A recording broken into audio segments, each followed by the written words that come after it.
लेकिन इन लोगों को भी तो थोड़ी सी ग्रेस होनी चाहिए। और लाहौर की सड़कों पे ना घसीटा तो मेरा नाम समाज करेंगे। मुझे खुले दिल से मानना चाहिए कि जरदारी साहब ने सियासत में गर्म जोश, ज़ाती ताल्लुक, अपनाइयत और समाजी रिश्तों को नहायत उम्दगी से रिवाज दिया। ये बात मेरे लिए भी सादत का बायस है कि तारीख में पहली बार कोई वज़ीर आज़म मुंतखब जमहूरी सदर को अलविदा कहने का एजाज़ हासिल किया। आज इंतहाई पुरखुलूस दुआओं और नेक तमन्नाओं के साथ आपको अलविदा कह रहा हूँ।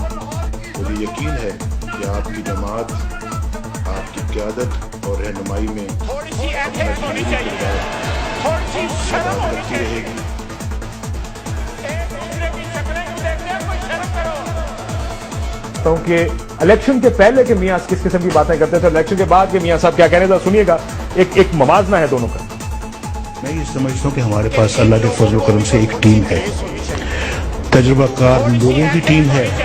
इलेक्शनों के बाद अगर अल्लाह हमें खिदमत की तौफीक देता तो हमें पहले 100 दिन या पहले 180 दिन हमें ब्रीफिंग लेने में नहीं चाहिए कि हम ब्रीफिंग लेते पहले हुकूमत चलती कैसे है। उसमें ये वक्त लगेगा, वक्त लग रहा है, लेकिन और भी लग सकता है। लेकिन मुझे पूरा यकीन है इंशाअल्लाह कि हम वो मंजिल जरूर पा लेंगे।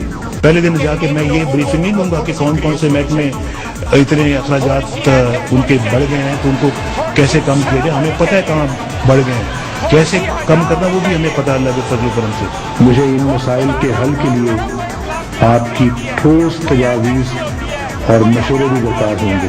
अब अलमिया ये है कि इस कर्ज की भारी किस्तें अदा करने के लिए हम मजीद कर्ज लेने पर मजबूर हैं। IMF ने कहा कि बिजली महंगी करो, आपको करनी पड़ेगी। देखिए, मैं बैठ के इस मामले में ये देखेंगे, सोचेंगे। हम ऐसा भी कोई काम नहीं करेंगे जो पाकिस्तानी कौम के मफाद के खिलाफ हो और जो वो बर्दाश्त न करते हैं। पहले बड़े लोग हैं हमारी मुसीबत में फंसे हुए हैं। तरक्की और खुशहाली की मंजिलों को जाने वाले रास्ते कुर्बानी और इसार मांगते हैं। वही तो लोग वो हैं जो कि हाईजैक किए थे मुशर्रफ ने और चौधरी साहबान ने और उनको अगवा किया था, बल्कि अब तो ये बाजियाब हुए हैं और ये वापस अपने पेरेंट पार्टी में आए हैं। और हम तो अपना हमें तो बल्कि ये भी है कि हम निचली सतह के ऊपर भी बहुत वो लोग जो कि भटक गए थे राह से, वो भी हमारी पार्टी में बहुत सारे वापस आए।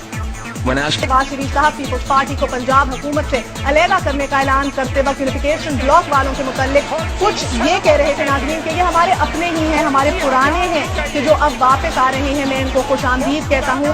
आपकी मालूमात के लिए, आपकी आगाही के लिए हम आपको बताते चलें कि इन तमाम तर यूनिफिकेशन ब्लॉक के लोगों के अंदर से सिर्फ 4 ऐसे लोग हैं मुस्लिम लीग नून के टिकट पर जो इलेक्शन लड़। इन लोगों को भी तो थोड़ी सी ग्रेस होनी चाहिए, थोड़ी सी एथिक्स होनी चाहिए, थोड़ी सी शर्म होनी चाहिए, थोड़ी सी हया होनी चाहिए। खुदा का खौफ करो, कोई अखलाकियात नहीं होती है, कोई एथिक्स नहीं होती है, कोई हया नहीं होती है। Mufti Sharif was imprisoned in Pakistan. I was the person who came back and forth and made the agreement between for the release of Mufti Sharif out of Pakistan. लेकिन ये स्टैंड उसी दिन मैंने लिया था जिस दिन मुशर्रफ आए और सबसे बड़ा बहुत ताकत है पूरे मुल्क में। मैं इंसान को मुझे मारना है, मार दो, मुझे जो करना है करना, लेकिन मैं इस कागज में दस्तखत नहीं करूँगा। मेरा ज़मीर इस बात की इजाज़त नहीं देता, मेरी हुकूमत इस बात की इजाज़त नहीं देती, मेरी पाकिस्तान से मोहब्बत इस बात की इजाज़त नहीं देती। मैं कैसे आपको कहूँ कि हाँ जनाब मैं ये दस्तखत करता हूँ क्योंकि आप आ गए हैं और मैं मुल्क के आइन को तोड़ने में मैं भी पार्टी बन जाऊँ। मैं पाकिस्तान के आवाम को कभी धोखा नहीं दे सकता। मैं सियासत छोड़ सकता हूँ लेकिन कभी कौम को धोखा नहीं दूंगा। थोड़ी सी हया होनी चाहिए। वो खुदा का खौफ करो, कोई अखलाकियात नहीं होती है, कोई एथिक्स नहीं होती है, कोई हया नहीं होती है, कोई शर्म नहीं होती है। बिजली की लोड शेडिंग का खात्मा हो जाएगा। मैं 1.5 साल में बिजली का दौरान खत्म कर दूंगा। 2 साल में बिजली का ढेर खत्म किया से गई है। 3 साल में बिजली का लोड शेडिंग।